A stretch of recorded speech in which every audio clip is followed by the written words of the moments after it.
Bienvenidos. Hoy trataremos el tema de los estados financieros, una introducción dirigida a estudiantes de contabilidad. Es importante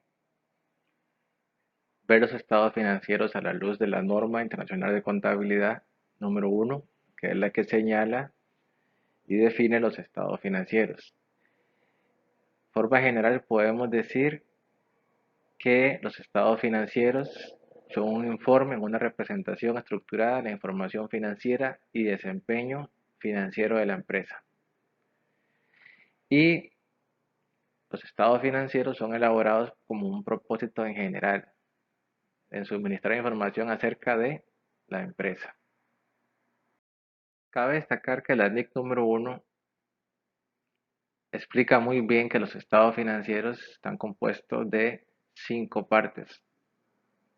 Un balance, un estado de resultados, un estado de cambios en el patrimonio, un estado de flujo de efectivo y las notas y políticas contables significativas que la empresa crea necesarias. En este video nos enfocaremos solamente en el estado de resultados y en el balance general.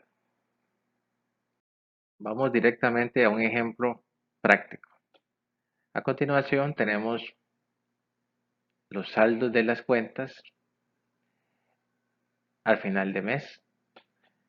¿Okay? Hipotéticamente solamente contamos con estas cuentas. La empresa es una sociedad anónima. Tiene 1.000.000 de colones o de unidad monetaria acumulada de ganancias de periodos anteriores y unos pocos gastos. Si vemos con cuidado las listas del balance de comprobación o de prueba, posiblemente esta lista venga de forma ordenada. En este ejemplo práctico, todas las primeras cuentas son activos. Después tendremos los pasivos, las cuentas de capital o patrimonio, los ingresos y los gastos. Por lo general, los catálogos de cuentas y los balances de comprobación se encuentran de forma ordenada. Es importante tener claro que los 5 grupos de cuentas los podemos subdividir en 2 grandes grupos. A los activos, pasivos y patrimonio le llamamos cuentas permanentes o reales. Todas estas cuentas van a ir en el informe balance general. Los ingresos y los gastos, llamamos cuentas temporales o nominales, estas cuentas se van a ver reflejadas en el estado de resultados. Ahora bien, volvemos al ejemplo. Habíamos notado que la lista del balance de comprobación estaba de forma ordenada. Podemos notar que de esa lista del balance de comprobación, los activos, pasivos y patrimonios, todas esas primeras cuentas son las que se van a incluir en el balance general.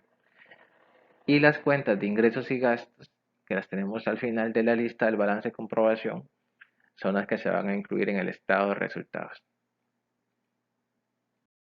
La NIC número 1 nos habla sobre diferentes formas de presentar el estado de resultados. Inclusive hablamos hoy en día del estado integral de resultados. El estado de resultados, en palabras sencillas y abreviadas, nos muestra los resultados de operación de una entidad, de una empresa en un periodo. A continuación se presenta la forma gráfica de un estado de resultados por función de gasto o costo de ventas. Entonces resulta a los ingresos del periodo, le restamos los costos de ventas y los gastos. Generalmente los gastos por función los manejamos administración, mercadeo y ventas, financieros y otros gastos, por lo general. Pero existen diferentes formas de agrupar los gastos. Entonces, resumiendo, el estado de resultados es un informe donde muestra los resultados de operación, ingresos del periodo menos los egresos del periodo. Con los datos del balance de comprobación previamente mostrado, procedemos a restar ingresos del periodo menos gastos. En este caso, en este ejemplo específico, es una empresa de servicios, no tenemos costo de ventas. Eso lo manejaremos en un tema posterior. Ok, como los ingresos han sido mayores a los gastos, podemos decir que la empresa tuvo una ganancia del periodo, en este caso de 1.247.114. De forma hipotética, hemos supuesto una tasa impositiva del 10%, un 10% de impuesto sobre renta, y tenemos posteriormente la ganancia del periodo después de impuestos. Los ingresos y gastos se incluyeron en el estado de resultados. Ahora es el turno de los activos, pasivos y cuentas de capital o de patrimonio. Estas se incluyen en el balance general. El balance general nos muestra la posición financiera de la empresa, cuánto posee de activos, cuántos son sus obligaciones y cuánto es el patrimonio neto de la empresa. Entonces tomamos los datos, hacemos la sumatoria de los activos, pasivos y patrimonio y debe dar igual, debe coincidir, debe dar sumas iguales. Dos cosas muy importantes. El balance general nos muestra el equilibrio de la ecuación patrimonial. Activo es igual a pasivo más patrimonio. Se incluyen solamente las cuentas reales. Y dos detalles muy importantes. ¿Okay? En el estado de resultados calculamos una tasa impositiva de un 10% y nos daba 124.711. Estamos suponiendo en este ejercicio que ese impuesto se encuentra por pagar y lo he incluido acá entre los pasivos. Y otro detalle es importante observar que en el balance general se muestra cuánto es el patrimonio total.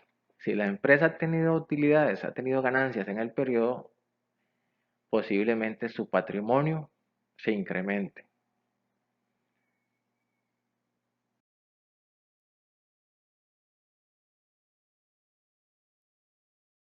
La NIC número 1 señala que debemos hacer una distinción entre los activos corrientes y no corrientes, igualmente entre los pasivos. A continuación se muestra el balance general separado según este criterio.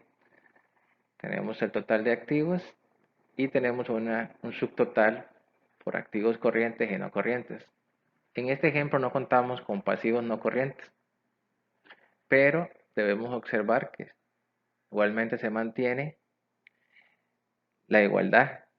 Total de activos es igual a total de pasivos más total de cuentas de patrimonio. La norma también señala dos cosas muy importantes. En este caso, es un ejemplo meramente didáctico y solamente se muestra un periodo, pero la norma señala que los estados financieros deben ser comparativos. ¿Qué quiere decir esto?